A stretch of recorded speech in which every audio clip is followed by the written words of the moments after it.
শুধু অটোমান সম্রাট এই পৃথিবীর শাসন করেছে 624 বছর। পুরা এই যে আমরা তুরস্ক, ইস্তাম্বুল সহ সৌদি আরবের এই হিজাজ নগরী সহ সব শাসন করেছে। মিশর সুদ্ধা তারা শাসন করেছে। 624 বছরের ইতিহাস তাদের। জোরে কোন আল্লাহু আকবার। আজ আমরা মুসলমানরা কোরআন ছেড়ে দিয়েছি।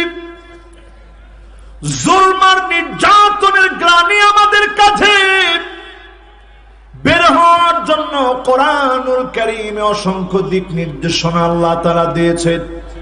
সূরা মায়দার মধ্যে আল্লাহ রাব্বুল আলামিন বলেন, ওয়া আনিহকুম বাইনাহুম বিমা আনজালাল্লাহ।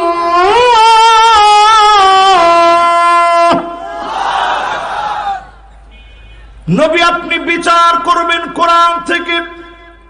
নবী আপনি বিচার করবেন কোরআন থেকে। এই কোরআন দিয়ে বিচার করতে হবে। এই কথাটা আমার মতো কোন আলেমের না, যিনি সরাসরি নাজিল করেছেন তিনি কে? একটু বেজার হয়ে গেছেন মনে হয়।